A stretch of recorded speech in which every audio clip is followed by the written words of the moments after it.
नमस्कार दोस्तों, स्वागत है आपका डरावनी डायरी चैनल में। और आज मैं आपको एक ऐसी कहानी सुनाने जा रहा हूं जिसे सुनकर आपकी रूह कांप जाएगी। यह कहानी फिर से सोमेंद्र सुबोध की फरमाइश पर बनाई गई है। सोमेंद्र, आपका बहुत बहुत धन्यवाद। आप इसी तरह अपने सुझाव हम तक पहुंचाते रहे।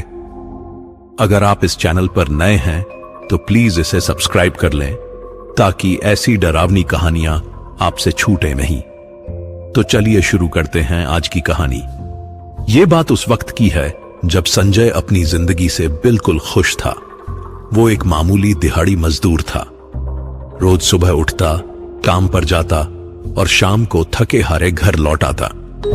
उसके पास कोई बड़ी दौलत नहीं थी, कोई बड़ा मकान नहीं था, बस एक छोटी सी झोपड़ी थी जहां उसकी पत्नी मीरा और उसका 6 साल का बेटा आर्य रहते थे।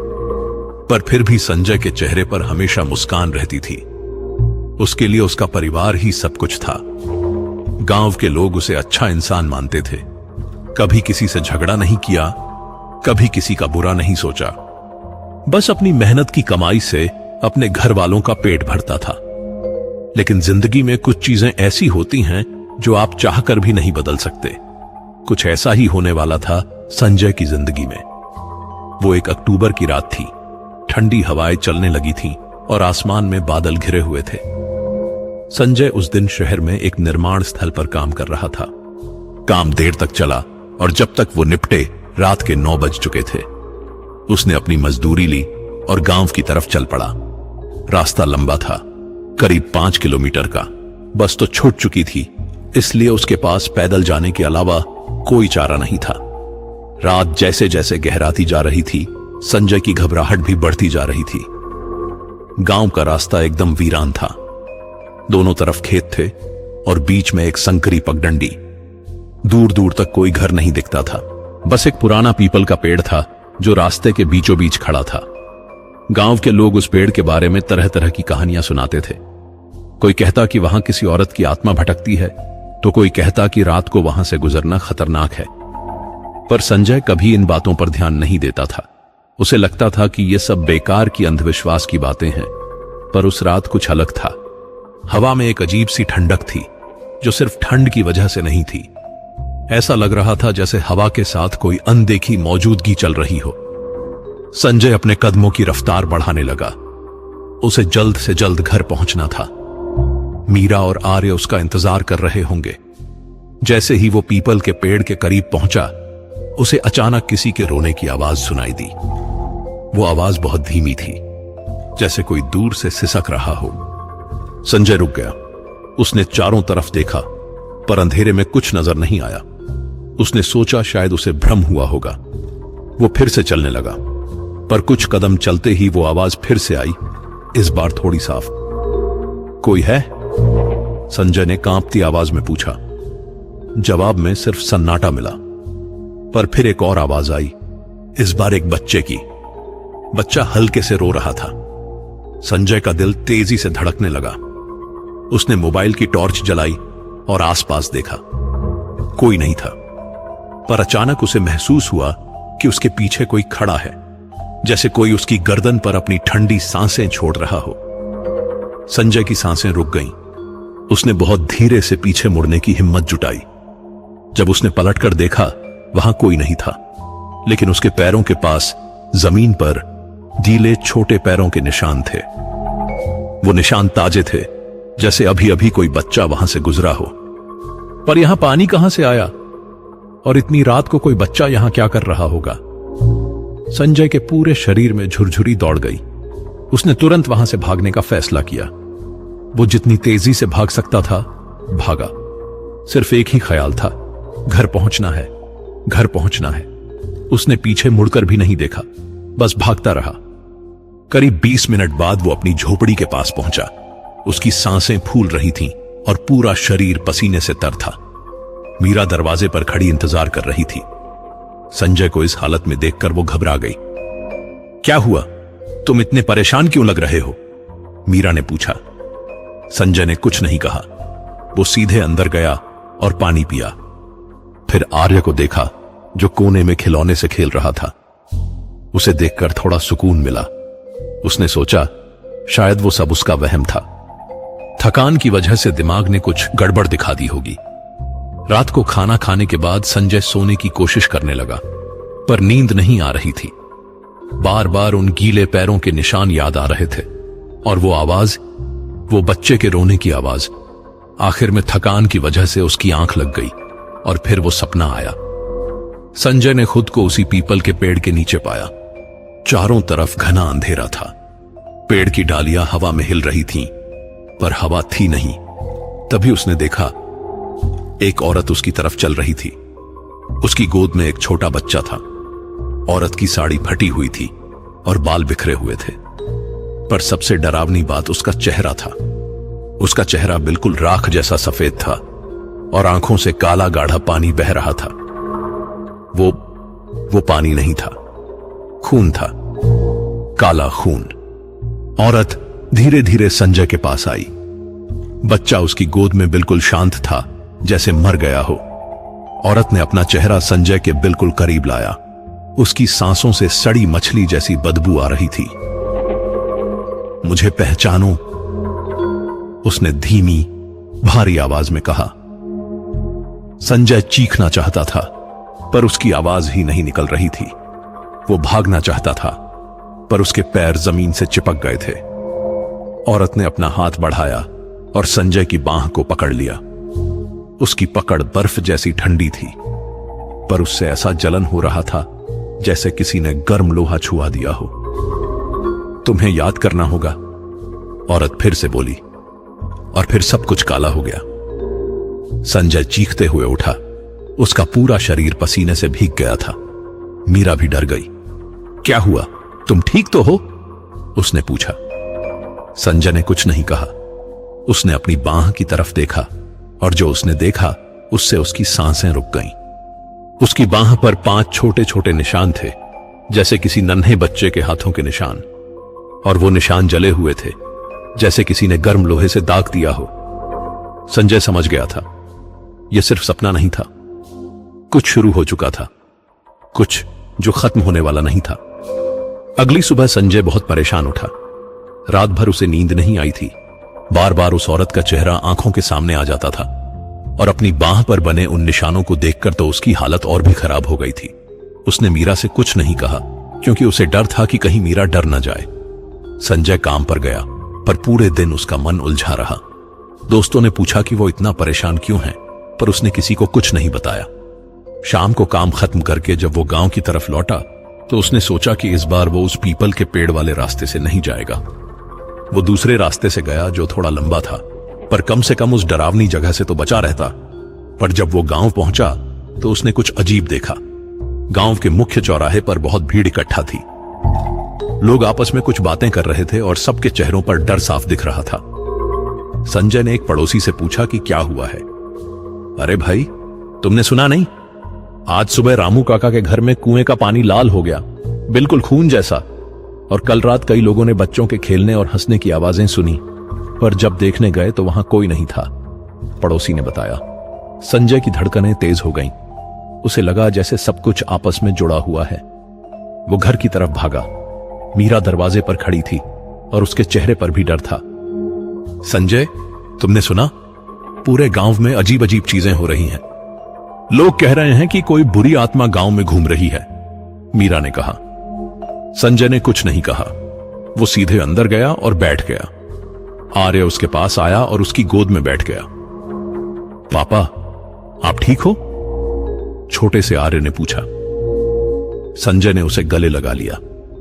उसे अपने परिवार की चिंता सताने लगी थी। शाम को गांव के बुजुर्ग लोग इकट्ठे हुए। उनमें से एक बूढ़े व्यक्ति ने कहा, ये सब बातें नई नहीं हैं। कई साल पहले भी ऐसा हुआ था। उस समय भी पीपल के पेड़ के पास अजीब चीजें होती थीं, और तब एक परिवार रहस्यमयी तरीके से मर गया था। कौन सा परिवार? किसी ने पूछा। एक मजदूर, उसकी पत्नी और उसका छोटा बेटा। उस मजदूर का नाम संजय था। यह सुनते ही संजय के पैरों तले जमीन खिसक गई। उसका नाम भी संजय था। यह कैसे हो सकता है? वो परिवार कैसे मरा था? संजय ने कांपते हुए पूछा। किसी को नहीं पता। एक दिन अचानक उनकी झोपड़ी में आग लग गई।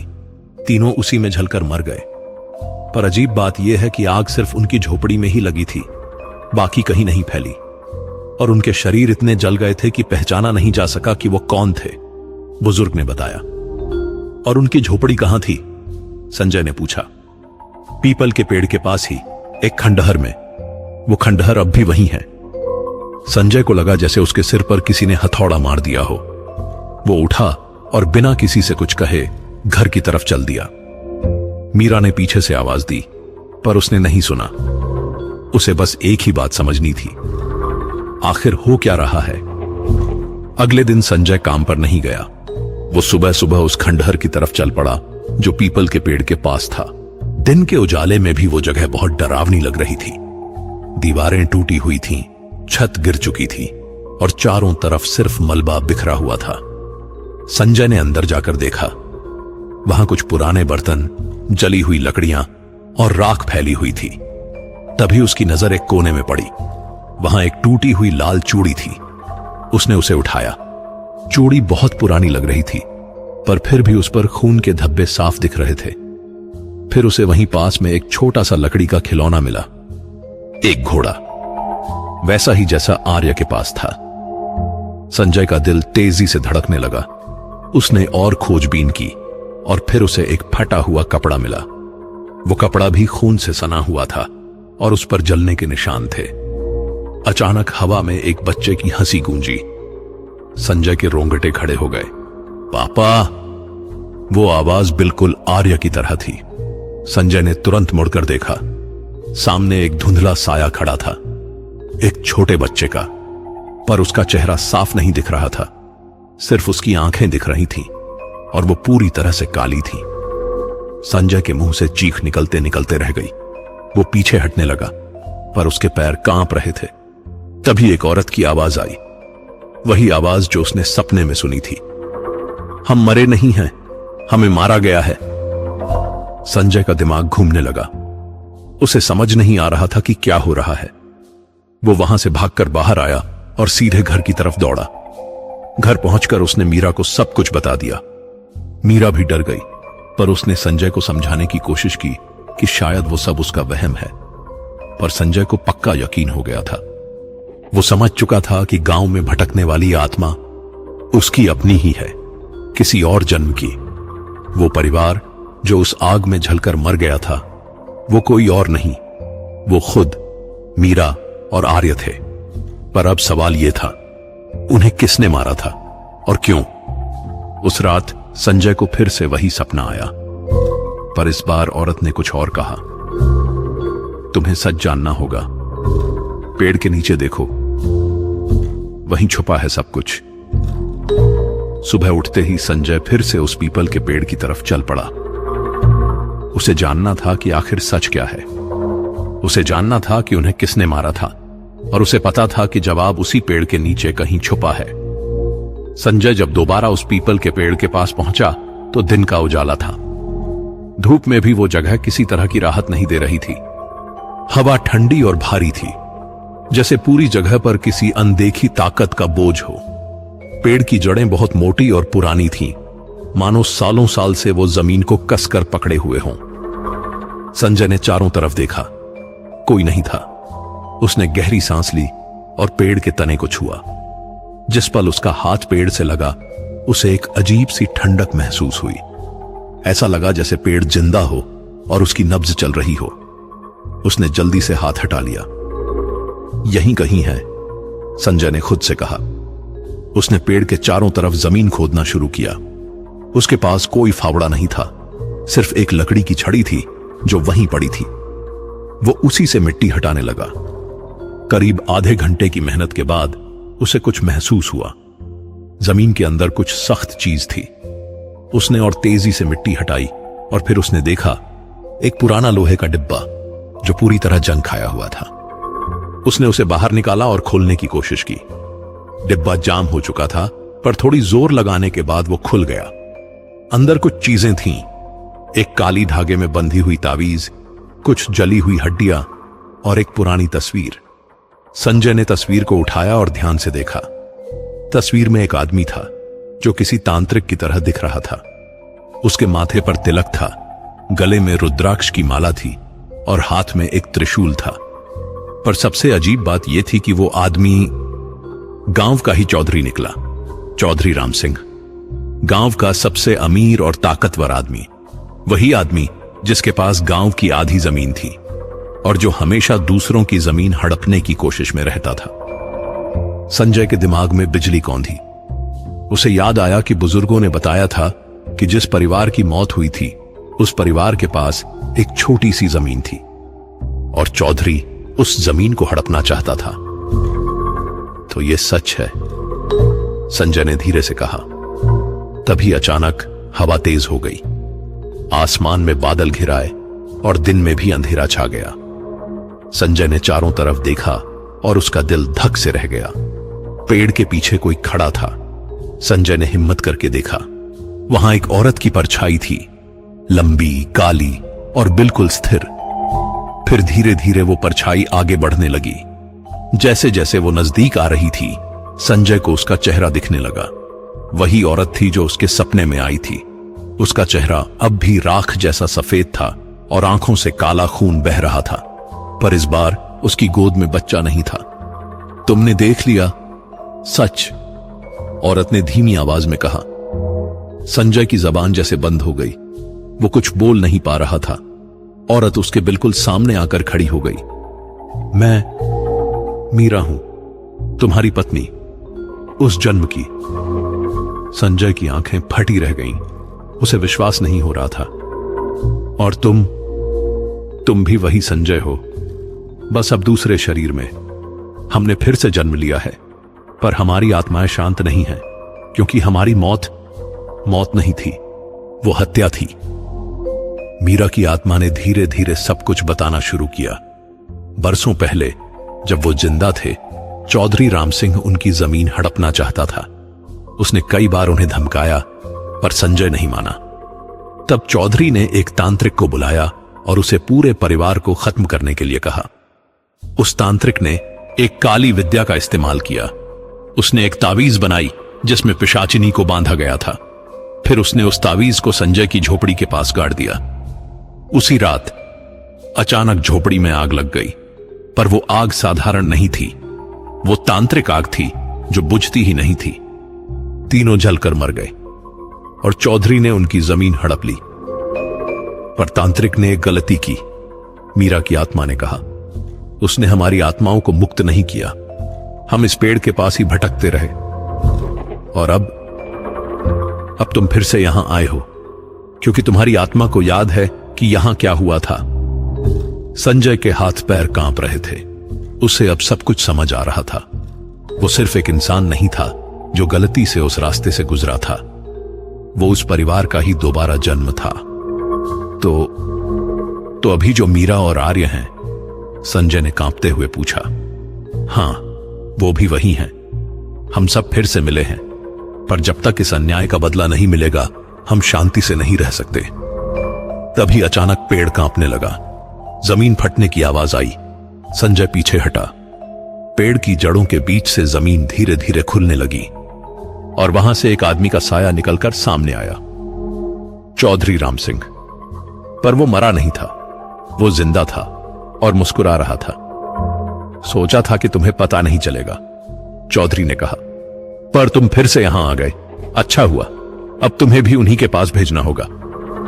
चौधरी के हाथ में एक खोपड़ी थी, इंसानी खोपड़ी, और वो मंत्र पढ़ने लगा।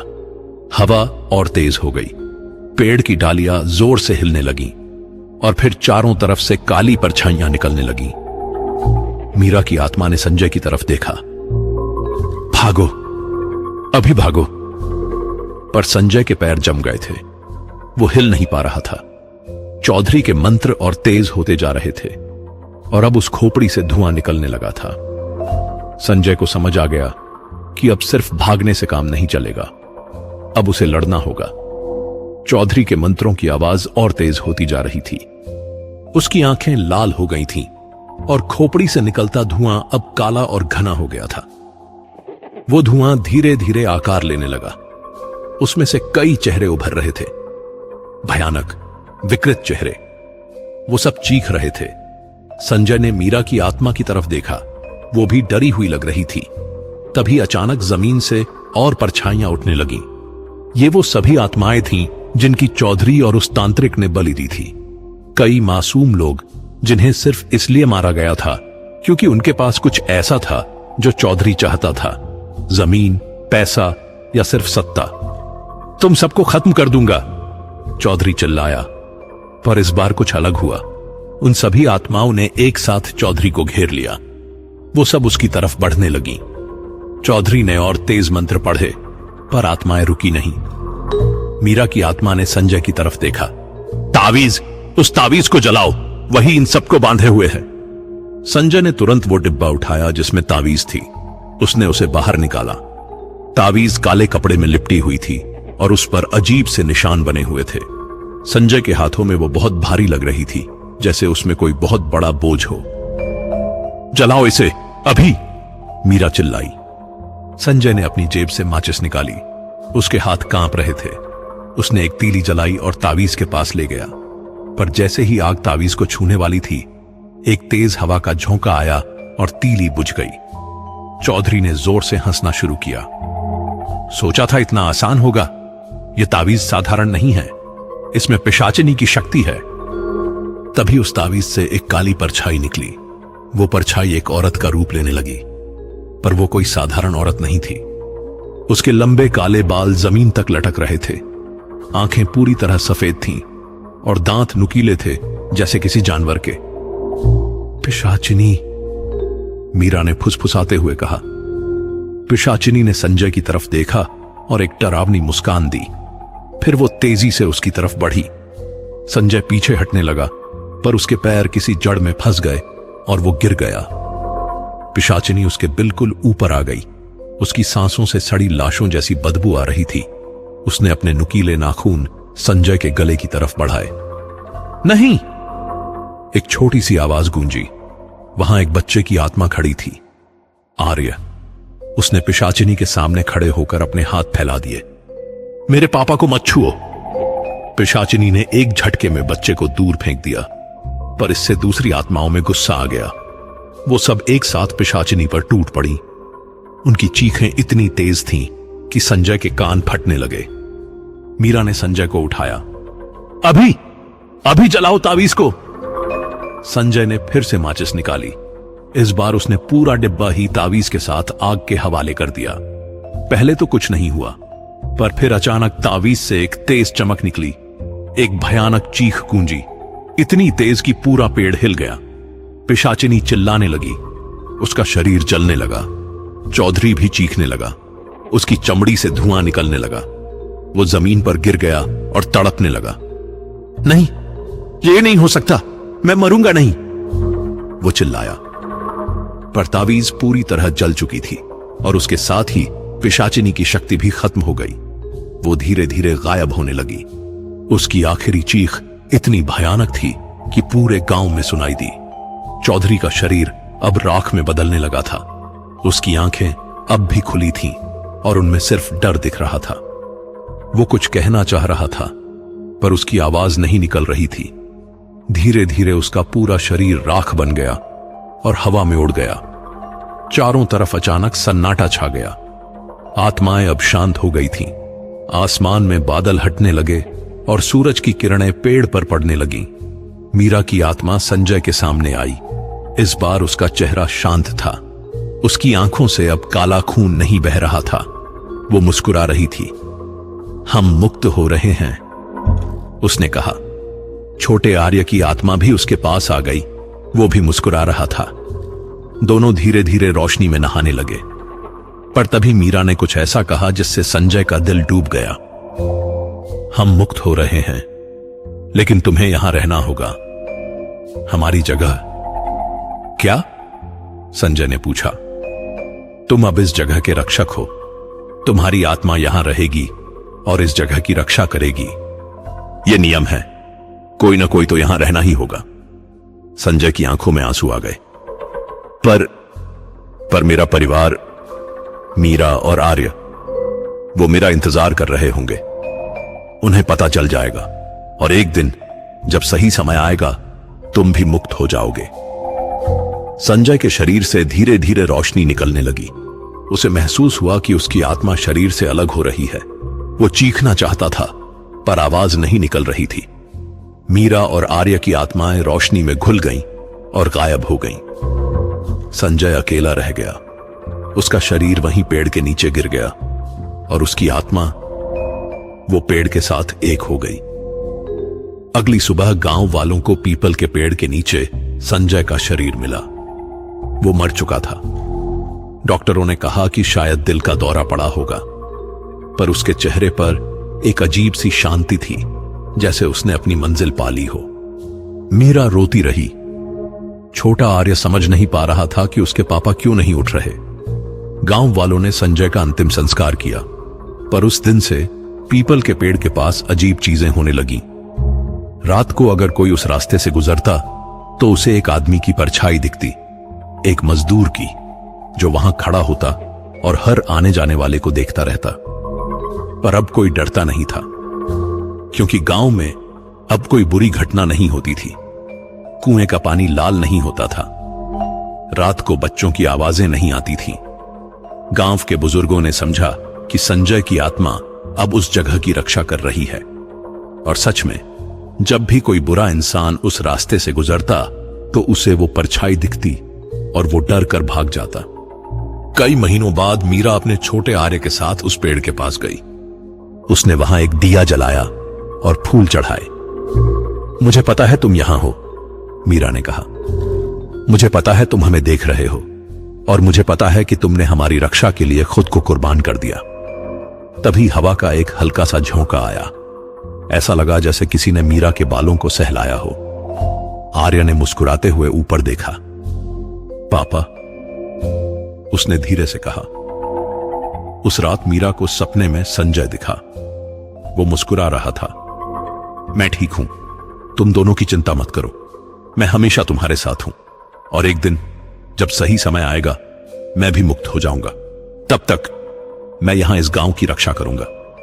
आज भी अगर कोई आधी रात को उस रास्ते से गुजरता है तो उसे कुछ आवाजें सुनाई देती हैं। पहले एक बच्चे की हल्की सी हंसी, फिर एक औरत की धीमी आवाज, धन्यवाद, और फिर भारी कदमों की आवाजें, एक मजदूर के कदमों की जो अपनी ड्यूटी निभा रहा है। लोग कहते हैं कि वो संजय है, जो अब इस गांव का रक्षक बन गया है। वो अच्छे लोगों की रक्षा करता है और बुरे लोगों को सबक सिखाता है। पर कुछ लोग ये भी कहते हैं कि वो सिर्फ रक्षा नहीं कर रहा, बल्कि इंतजार कर रहा है। किसी का इंतजार, शायद उस अगली आत्मा का जो उसकी जगह लेगी, या फिर उस दिन का जब वो खुद मुक्त हो सकेगा। कोई नहीं जानता, पर अगर आप कभी उस रास्ते से गुजरें तो जरा रुककर उस पीपल के पेड़ को देखिएगा। शायद आपको भी वो परछाई दिख जाए, और अगर दिख जाए तो घबराइएगा मत। बस इतना याद रखिएगा, अगर आपके इरादे साफ हैं तो आपको कुछ नहीं होगा, पर अगर नहीं है तो भगवान ही मालिक है।